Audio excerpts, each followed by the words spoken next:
This is Democracy Now!, democracynow.org, The War and Peace Report. I'm Amy Goodman with Juan Gonzalez. This week marks the 50th anniversary of the assassination of Patrice Lumumba. He was the first democratically elected leader of what is now known as the Democratic Republic of the Congo. The Congo had been a colony of Belgium since the late 1800s, which ruled over it with brutality while plundering its rich natural resources. Patrice Lumumba rose as a leader of the Congo's independence movement and in 1960 was elected as the first prime minister of the country. Lumumba's Pan-Africanism and his vision of a united Congo gained him many enemies. Both Belgium and the United States actively sought to have Lumumba overthrown or killed. The CIA ordered his assassination but could not complete the job. Instead, the United States and Belgium covertly funneled cash and aid to rival politicians who seized power and arrested President Lumumba. This is how it was reported in a Universal Studios newsreel in December of 1960. A new chapter begins in the dark and tragic history of the Congo with the return to Leopoldville of deposed Premier Lumumba, following his capture by crack commandos of strongman Colonel Mobutu. Taken to Mobutu's headquarters, past a jeering, threatening crowd, Lumumba, but promised the pro-red Lumumba a fair trial on charges of inciting the army to rebellion. Lumumba was removed to an army prison outside the capital as his supporters in Stanleyville seized control of Oriental province and threatened a return of disorder. Before that, Lumumba suffered more indignities, including being forced to eat a speech which he restated his claim to be the Congo's rightful premier. Even in bonds, Lumumba remains a dangerous prisoner, storm center of savage loyalties and equally savage opposition. On January 17, 1961, after being beaten and tortured, the Congolese Prime Minister, Patrice Lumumba, was shot and killed. For more, we go to Adam Hochschild. He's the author of King Leopold's Ghost, a story of greed, terror, and heroism in colonial Africa, and the forthcoming book, To End All Wars, a story of loyalty and rebellion. He teaches at the Berkeley Graduate School of Journalism, is co-founder of Mother Jones Magazine, had an op-ed in the New York Times this week called All Assassination and Assassination's Long Shadow. Adam Hochschild is joining us from San Francisco. Explain this long shadow, Adam. Well, Amy, I think the assassination of Lumumba was something that was felt by many people to be a sort of pivotal turning point in the saga of Africa gaining its independence. In the 1950s, there were movements for independence all over Africa. There was a great deal of idealism in the air. There was a great deal of hope in the air, both among Africans and among their supporters in the United States and Europe, that at last these colonies would become independent. And I think people imagined real independence, that is, that these countries would be able to set off on their own and control their own destiny economically as well as politically. And the assassination of Lumumba really signaled that that was not to be. Because for Belgium, as for the other major European colonial powers like Britain and France, giving independence to an African colony was okay for them as long as it didn't disturb existing business arrangements, as long as the European country could continue to own the mines, the factories, the plantations. Well, okay, let them have their politics. But Lumumba spoke very loudly, very dramatically, saying Africa needs to be economically independent as well. And it was a fiery speech on this subject that he gave at the actual independence ceremonies, June 30th, 1960, where he was replying to an extremely arrogant speech by King Baudouin of Belgium. It was a speech he gave on this subject that I think really began the process that ended 2 months later with the CIA, with White House approval, decreeing that he should be assassinated. And, of course, for most Americans who were not perhaps as familiar with African colonialism, since that was basically a European project throughout the 19th century, the role of Belgium and the importance of the Congo as really the jewel of Africa in terms of its wealth and resources. How did the Congo suffer before Lumumba came to power? Well, the story really begins in the modern era in 1885, or 1884 to 85, when all the major countries of Europe, led preceded by the United States, actually, we were the very first, recognized the Congo not as a Belgian colony, but as the private, personally owned colony of King Leopold II of Belgium.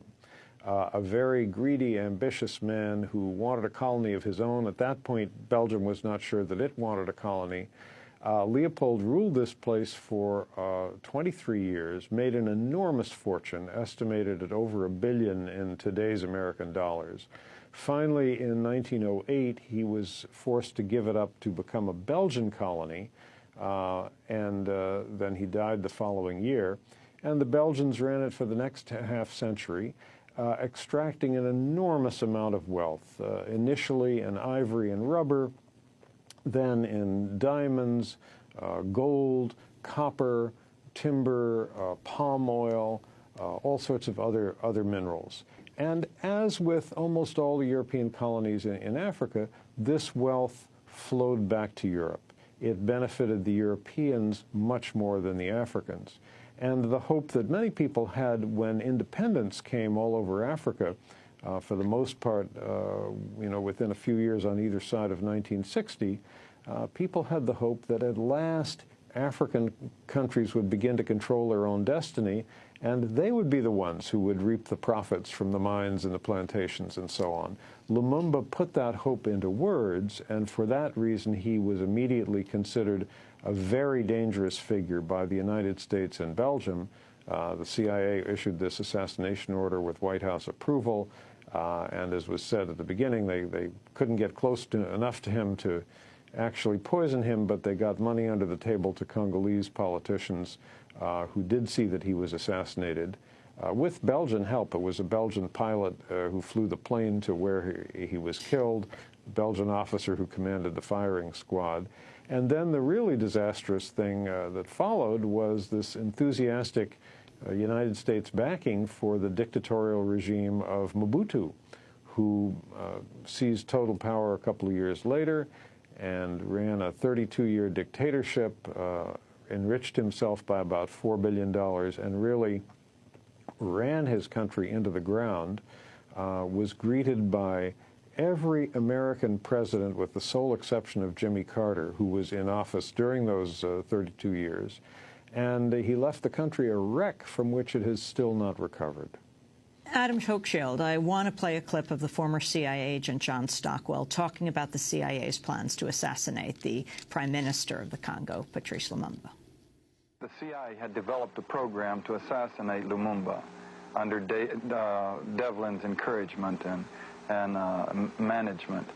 The program they developed, the operation didn't work. They didn't follow through on it. It was to give poison to Lumumba, and they couldn't find a setting in which to get the poison to him successfully in a way that it wouldn't appear to be a CIA operation. I mean, you couldn't invite him to a cocktail party and give him a drink and have him die a short time later, obviously.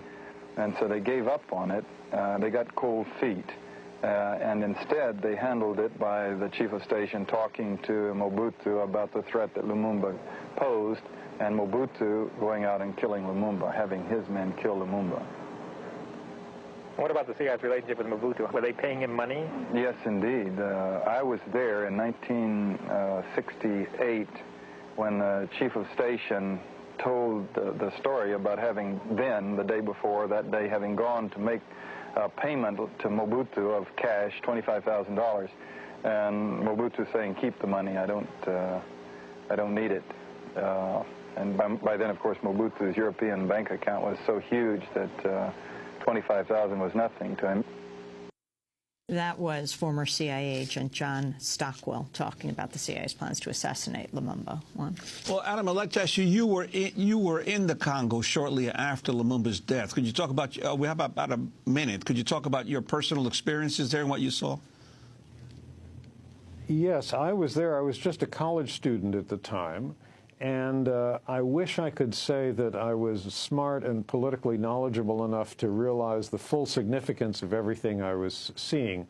I was not, and it was really only in later years that I began to understand it. But what I do remember, and this was, as I say, 6 months or so after he was killed, was the sort of ominous atmosphere in Leopoldville, as the capital was called then.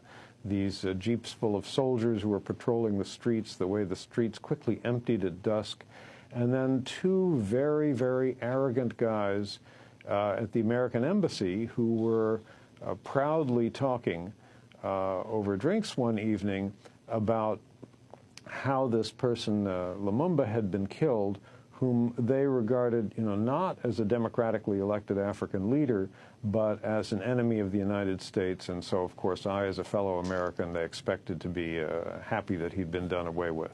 There was something quite chilling about that, and it stuck with me, but I think it's only in much later years that I fully realized the significance. Adam Hochschild, I want to thank you very much for being with us, author of several books, including King Leopold's Ghost, A Story of Greed. Democracy Now! Is produced by Mike Burke, Sharif Abdel-Kadur, Sarah Mate, Steve Martinez, Nicole Salazar, Hani Massoud, Robbie Karen, Mike DeFilippo, and Miguel Noguera, our engineers. Special thanks also to Becca Staley, Julie Crosby, Jessica Lee, Nick Gilla, Hugh Grand, Jessel Noor, Vesta Godars, John Randolph, Kieran Krug Meadows, Ron Campenny, Kellen Innocent. We'll be broadcasting from Park City, Utah throughout the week next week at the Sundance Film Festival. Send us story ideas at stories@democracynow.org. I'm Amy Goodman with Juan Gonzalez.